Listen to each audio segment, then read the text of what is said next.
ஆண்டவரும் இரட்சகருமாகிய இயேசு கிறிஸ்துவின் இனிய நாமத்தில் உங்கள் யாவருக்கும் அன்பின் வாழ்த்துக்களை தெரிவித்துக் கொள்கிறேன். அருமையான தேவ பிள்ளைகளே, நியூ டே நியூ ஹோப், புதிய நாள் புதிய நம்பிக்கை தின தியானத்தின் மூலமாய் இந்த பரிசுத்தமான ஓய்வு நாளில் உங்களை சந்திப்பதில் நான் மிகுந்த மகிழ்ச்சி அடைகிறேன். அல்லேலூயா. ஒவ்வொரு ஓய்வு நாளிலும் ஆண்டவர் நமக்கு அநேக ஆலோசனைகளை கொடுத்து வருகிற நாம் அறிந்திருக்கிறோம். நாம் எப்படி வாழ வேண்டும், எப்படி நம்ம வாழ்க்கை முறை இருக்கணும், அவருடைய குணாதிசயங்களை நாம் தியானித்து வருகிறோம். இன்றைக்கு கூட கர்த்தர் நம்ம கொடுக்குற ஆலோசனை என்னாகும் புஸ்தகம் 12ஆம் அதிகாரம் 3வது வசனம் கூட நம்ம வாசிக்க கேட்போம்.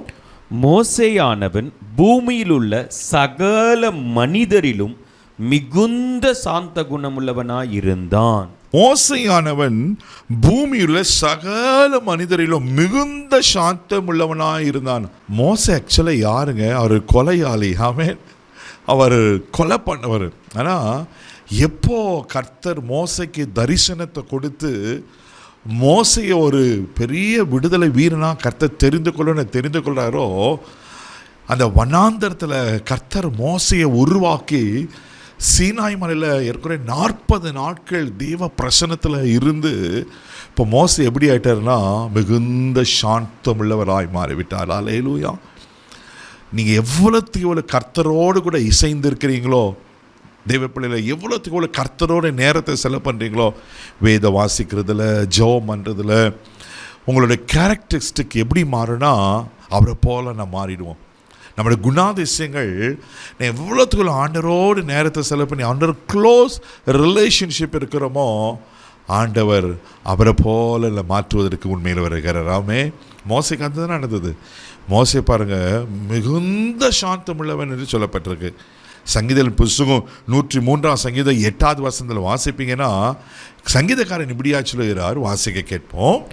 கர்த்தர் உருக்கமும் இரக்கமும் நீடிய சாந்தமும் மிகுந்த கிருபையும் உள்ளவர். பாருங்க, நம்ம கர்த்தர் எப்படிப்பட்டவர்?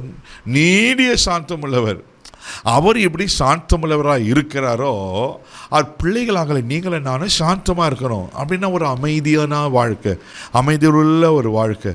சிலர்லாம் பார்த்தீங்கன்னா எடுத்த கவுத்தன் பேசுவான்னு சொல்லுவாங்க பாருங்க. எடுத்தனும் கோவப்படுவாங்க, எடுத்தனும் எரிச்சல் போடுவாங்க, நிதானிக்க மாட்டாங்க.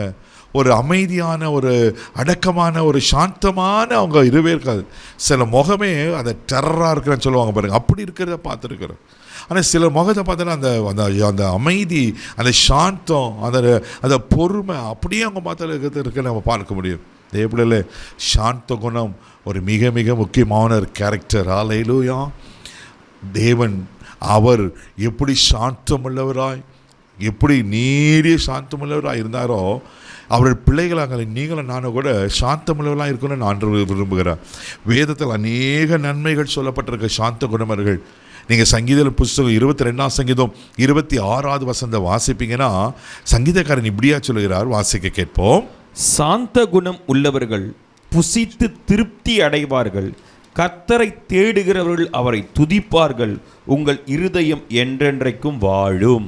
சாந்த குணம் எப்படி இருப்பாங்களா? புசித்து திருப்தியாக இருப்பாங்க, அப்படின்னா குறைவே இருக்காது. அப்போ நம்ம சாந்தமாக மாத்திரம் இருந்தால் போதும். அவங்க நம்மளை ஆண்டவர் எப்படி வைப்பாங்க? திருப்தியாக வைக்கிறாராம். சங்கீத புஸ்தகம் 37ஆம் சங்கீதம் 11ஆம் வசனம் கூட இப்படியா சொல்லப்பட்டிருக்கு, வாசிக்க கேட்போம். சாந்தம் உள்ளவர்கள் பூமியை சுதந்தரித்து மிகுந்த சமாதானத்தினால் மன மகிழ்ச்சியாய் இருப்பார்கள். பியூட்டிஃபுல்லாக இருக்கு பாருங்களேன். சாந்த குணம் உள்ளவர்கள் பூமியை சுதந்திரித்து மிகுந்த சமாதானத்தால் மகிழ்ச்சியாக இருப்பாங்கண்ணா. அப்போது நம்ம மகிழ்ச்சியாக இருக்கு. நீங்கள் தொடர்ந்து வாசிங்கன்னா சாந்தமுள்ள உயர்த்தப்படுவாங்களாம், உயர்த்துகிறாராம். தேவப்படையில் பூமியை சுதந்திரித்து கொள்வாங்களாம். பல நன்மைகள் சொல்லப்பட்டிருக்கு. அப்போ நம்ம வாழ்க்கையில் சாந்த குணத்தை, அப்படின்னா ஒரு அமைதியுள்ள வாழ்க்கையை, அந்த அடக்க ஒடுக்கத்தை நம்ம கடைப்பிடித்து ஆண்டவர் எப்படி நீடிய சாந்தமுள்ளவராக இருந்தாரோ, அவர் பிள்ளைகள் அங்கே நாமும் சாந்தகுலமாக இருக்கும்போது திருப்தியாக இருப்போம், மகிழ்ச்சியாக இருப்போம். கண்களை மூடி நம்ம ஜெபிக்கலாம். தகப்பனே, உமக்கு நன்றி சொல்லி துதிக்கிறோம், ஸ்தோத்திரப்பா. ஆண்டவரே, மோசே மிகுந்த சாந்தமுள்ளவனாக இருந்தது போல் ஆண்டவரே நாங்களும் அந்த சாந்தத்தை, நீர் எப்படி சாந்த குணமெல்லாம் இருந்தாரோ நாங்களும் அந்த சாந்தத்தை தரித்து கொள்ள கிருபைச்சுங்கப்பா. கோபம், எரிச்சல், மூர்க்கம், ஆண்டவரே உமக்கு ஸ்தோத்திரம் எல்லாவற்றையும் மாற்றி போட்டு சாந்த குணமெல்லாம் இருக்க உதவிச்சு.